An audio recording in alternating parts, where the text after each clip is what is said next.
Hey guys, welcome back to the channel. I hope everyone is doing okay. So, I wish I had a more happier topic. So today's topic is why is ULTY so faulty? And I guess like no good deed goes unpunished. I guess once you say something nice about like a ETF or a stock or any other investment, people might pile in or like other people might hype it up, and then once you have like too many I guess like tourists in the space, and then they get bored or maybe they get scared or whatever, then they leave, and then that could like leave a mess. So just for disclosure, I still own shares of OT as part of a portfolio, and I eat my own cooking for better or for worse. Of course, your results might vary. So it took me a while to kind of figure out like why OT was having such a like kind of like a rough time. In case you're young, this is kind of like a meme from like the Godfather movies. So I recommend like maybe watching like part one and two, especially if you're younger. I consider this a cinematic masterpiece. So I guess like in order to kind of assess the situation, it helps to have some perspective, and then also just as a reminder, you need to always constantly monitor your investments. You can't assume that everything's going to be rosy and or continue to be rosy. In this case, you might be tempted to say, "Oh, it must be those high yield tourists again." Unfortunately, this time we can't blame it all on the tourists. I think there's plenty of blame to go around. So, just to take a step back, assets grew at 4,300 plus percent, but unfortunately, shares outstanding increased 5,900%. So there is like a little bit of I guess like what I call tourist dilution. And if you just look at like the total return, you're looking at a 7% loss. So basically, if you add back in your like whatever you got from like the distributions, and also the kind of like the share decline, you're looking at just a 7% loss. However, if you're looking at just like the overall share decline, unfortunately you're sitting on a 26% loss. And apologies for any obnoxious noise that you might hear in the background. So on paper, it looked really good, like especially on the first day. Like some of the names I'm not that excited about, like for example, like the regular AI stock. That to me it's not that you know to me it's not that good. But then you had like some other good ones in here too to kind of like offset it. So for example, you had ARM, you had CleanSpark, you had Coinbase, you had maybe a LabU like ETF. That could have been interesting play. You had Mara, the Bitcoin miner stock. Yeah, MSOS. Well, this one like it was marijuana related, so that could be good or bad depending on your opinion. But then he also had like MicroStrategy in there, so I thought, oh okay, so this ETF on the surface, just looking at the stocks, looks pretty good. And then like the next day they flipped over to like a synthetic, because on day one they had just regular cover calls, meaning they actually had shares of the stock. But then on day two, you'll notice that they flipped over to synthetic, and I thought, well, okay, maybe it's not the end of the world. Maybe there's a reason for that. And then they added some. Well, I guess like they first they had to sell out of like the stocks, and I'm assuming they also kind of repositioned like the synthetic cover call as well, so that depending on that day, there might have been like some capital gains and losses. So,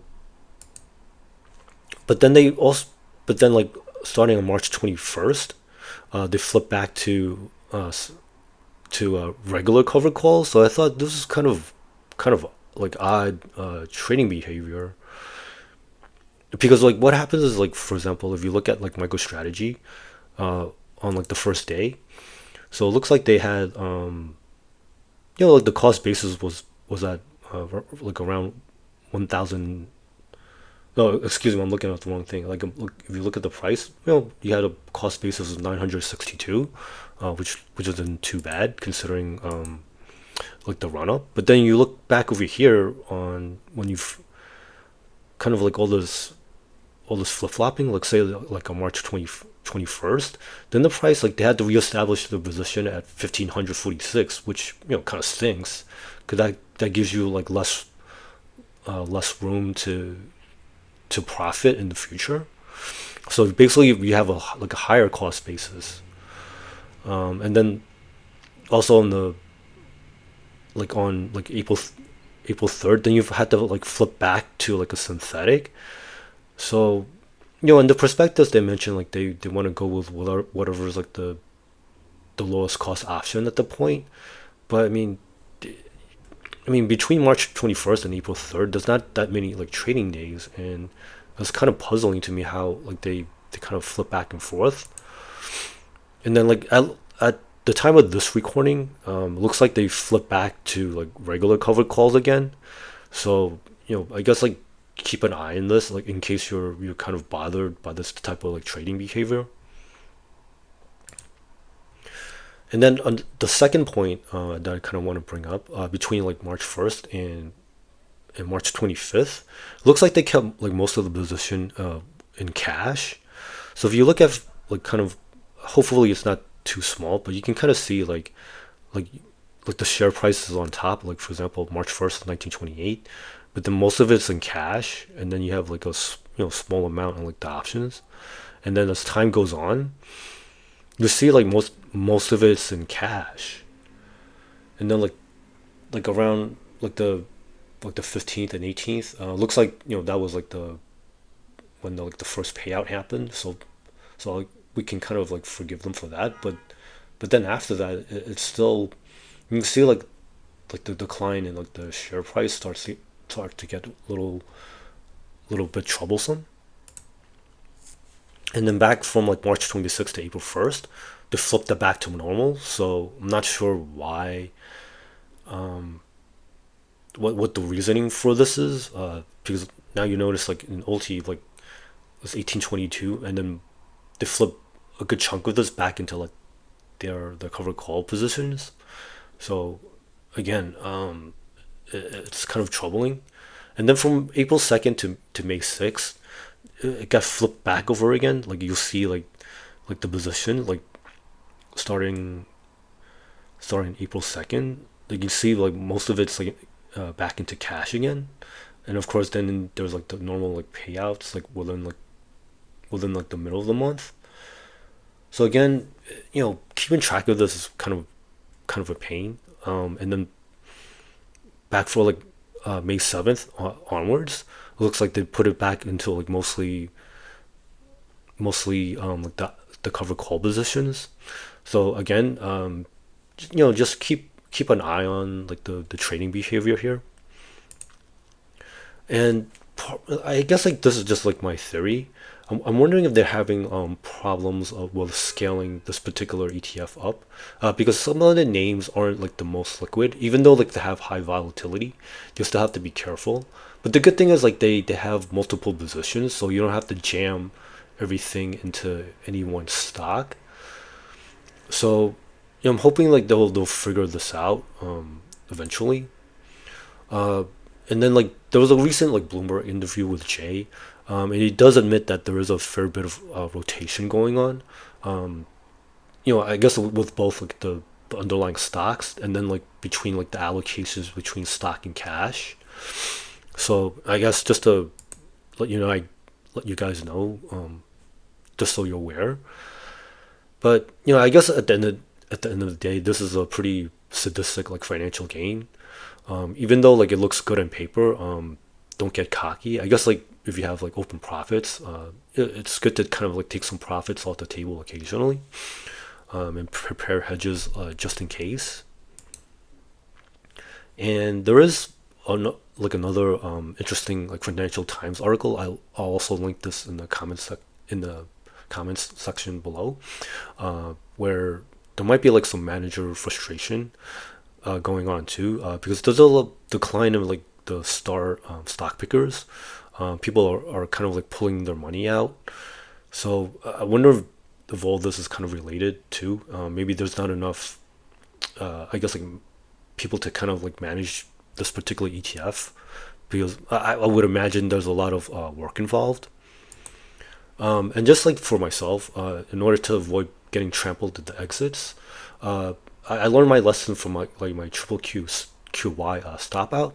So this time I still have like stop orders in place, but I'm kind of spreading them out like over time too. So like, if I want to sell like 1,000 or more shares, this way, like I'm not sure selling like 1,000 at a time. I'm kind of breaking them up, like 100 here, 200 there, uh, you know 250 here, and so on and so forth.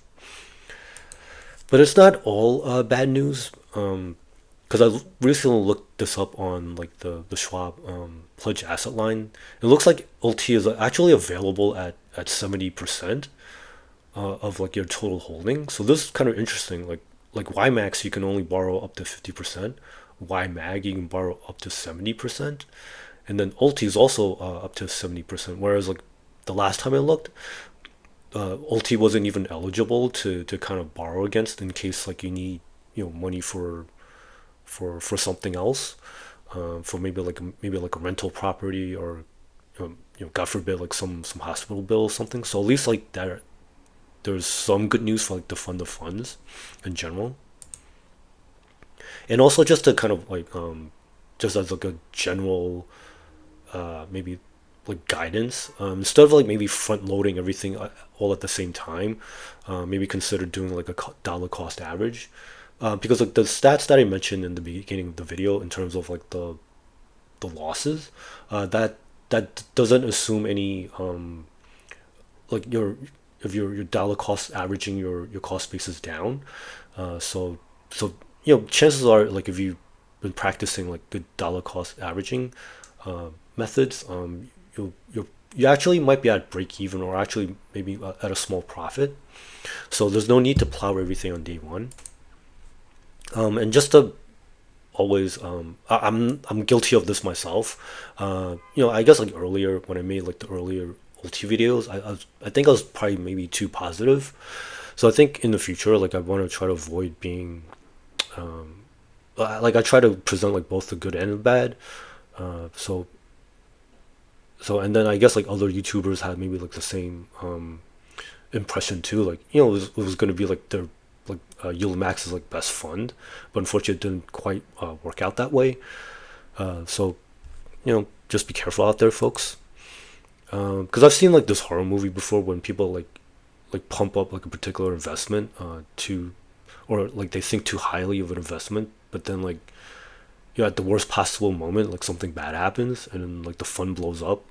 So just keep that in the back of your mind, guys. Of course, like the counter argument could be like, I mean, there's still time to recover if the bull market continues. So far we're we just like passed all-time highs in the SPX, so hopefully that'll continue in the future. And then like there should be some really good AI crypto or high yield ETFs that will help maybe usher in a new utopia. Of course, like don't keep your head in the clouds. Always keep on top of your investments. So there's both like opportunity and peril here, and of course this is my opinion. Other people might have other goals and preferences, and this is not like sell everything and hide in a bunker. I'm just saying like maybe have some nice profits, like maybe take some off the table occasionally. So if you like this type of content, please consider giving us a like. If you could subscribe as well, that's greatly appreciated. Super thanks are also great too. So thank you for watching. I hope people make some good money out there, and I'll see you in the next video. Bye now.